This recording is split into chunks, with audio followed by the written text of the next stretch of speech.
Morgan Stanley ने जहां downgrade करके इक्वल वेट की कॉल रख दी है, टारगेट प्राइस भी आप देखें तो ट्रेडिंग प्राइस थोड़ा नीचे का रख दिया है 5092 का टारगेट प्राइस। वहीं जेफरीज और जेपी मॉर्गन काफ़ी बुलिश नजर आ रहे हैं हैल को लेकर। मॉर्गन स्टैनली ने क्यों डाउनग्रेड करके इक्वल वेट रखा वो पहले समझ लेते हैं। कुछ कंसर्न्स बताए हैं उन्होंने हैल को लेकर।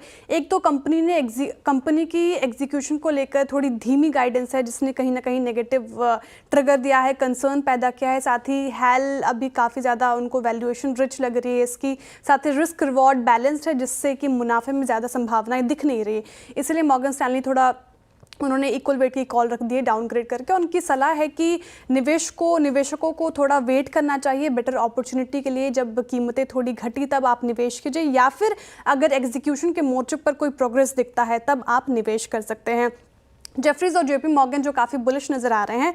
पहले तो जेफरीज ने बाई की कॉल रख दी, उन्होंने कहा कि आप इसे खरीदिए और टारगेट प्राइस भी अच्छा खासा बढ़ा दिया है। 6475 रुपये प्रति शेयर का टारगेट प्राइस, यानी कि 26% का अपसाइड पोटेंशियल जेफरीज को हैल में नजर आता है। जेपी मॉर्गन ने भी ओवरवेट की कॉल दी है, टारगेट प्राइस 6105 रुपये प्रति शेयर का रख दिया है, यानी कि इनको भी लगभग 19% का अपसाइड पोटेंशियल नजर आ रहा है।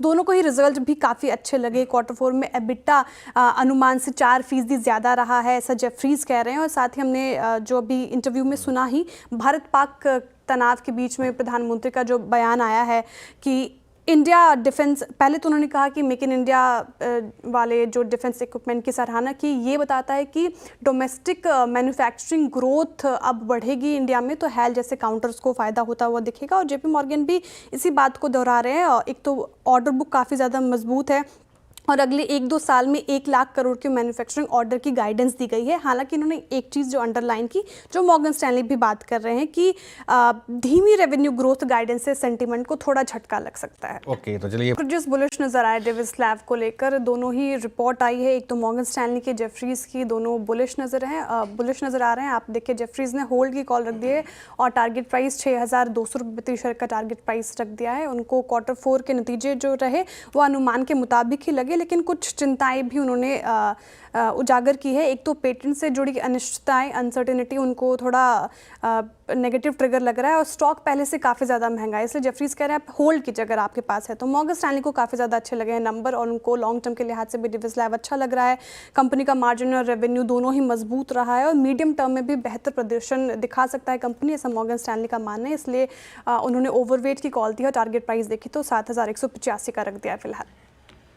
जैसा यतन जी ने भी मेंशन किया, CLSA और नोमुरा की रिपोर्ट आई है, दोनों ने ही बाई की कॉल, आउट परफॉर्म की कॉल CLSA की तरफ से आई है। 2155 रुपये प्रति शेयर का टारगेट प्राइस, यानी कि 17% का अपसाइड पोटेंशियल CLSA को नजर आ रहा है। नोमुरा कह रहे हैं कि बाई कीजिए, 24% रिटर्न कमा कर देगा ये हुंडई, इस पर ये रिपोर्ट आई है। CLSA और नोमुरा दोनों को ही रिजल्ट काफ़ी अच्छे लगे। CLSA का मानना है कि एबिटा मार्जिन अनुमान से काफ़ी ज़्यादा बेहतर रहा। क्या कारण रहे, तो कीमतों में बढ़ोतरी, सरकार की तरफ से सब्सिडी, बेटर प्रोडक्ट मिक्स और डिस्काउंट में कमी।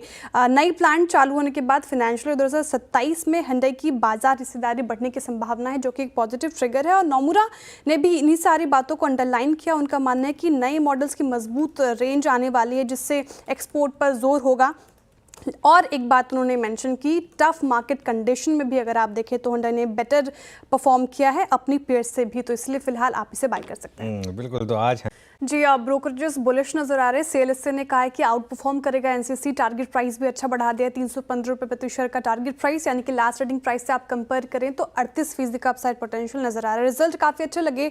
Q4 में ऑर्डर इनफ्लो से पॉजिटिव सरप्राइज मिला है और ऑर्डर इनफ्लो में 21% की ग्रोथ देखी गई। साल दर साल मार्जिन 100 बेसिस पॉइंट बढ़ा है, लेकिन थोड़ा एग्जीक्यूशन में धीमापन के कारण 26-27 के लिए EPS में 10 से 12% की कटौती की गई है। और CLSA का मानना है कि मोदी 3.1 की कैपेक्स नीति से बड़ा फायदा NCC को होता हुआ दिखेगा। अगर NCC में कोई भी गिरावट आए तो खरीदने का मौका हो सकता है।